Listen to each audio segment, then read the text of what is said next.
Hello friends, welcome back to my YouTube channel, and today we are going to start with a new topic, that is microorganisms in human welfare part 1.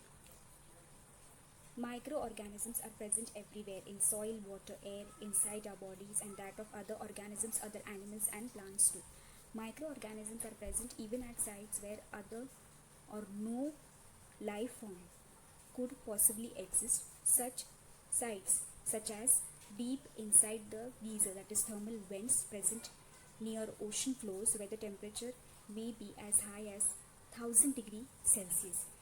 They are present under the layers of snow several meters thick and are also present in highly acidic environments.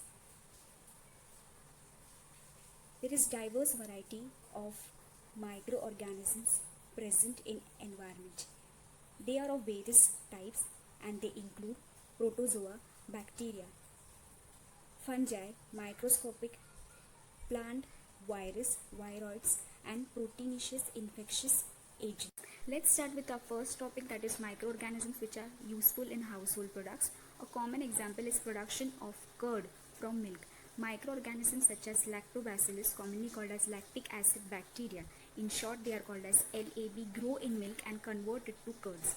During their growth, these bacteria produce acids that coagulate, mix and partially digest milk proteins, thus converting milk to curds, which also improves the nutritional value, the nutritional quality by enhancing production of vitamin B12.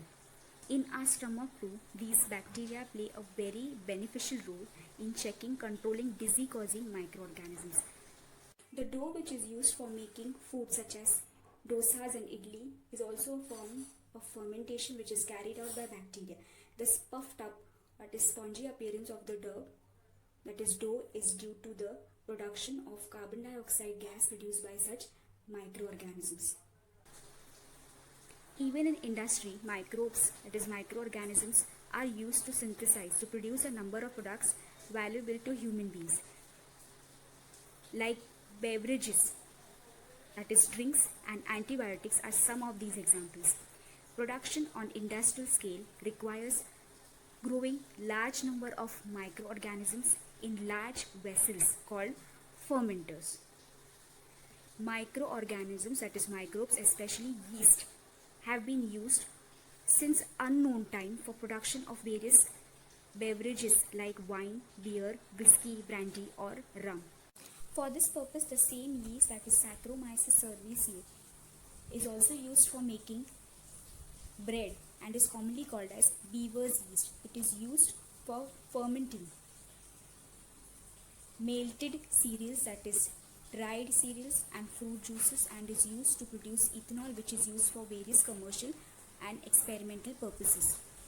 Antibiotics produced by microbes, that is microorganisms, are regarded as one of the most significant discoveries of the 20th century and have greatly contributed towards the welfare of the human society. Antibiotics are chemical substances which are produced by some microbes, that is microorganisms, and can kill or retard, that is stop the growth of other disease-causing microbes, that is microorganisms. Antibiotics have greatly improved our capacity to treat deadly disease such as plague, whooping cough, also called as kali khasi, diphtheria, also called as gulgattu, and leprosy, also known as kushtarog, which used to kill millions of people all over the world. Microbes are also used for commercial and industrial production of certain chemicals like organic acids, alcohols and enzymes.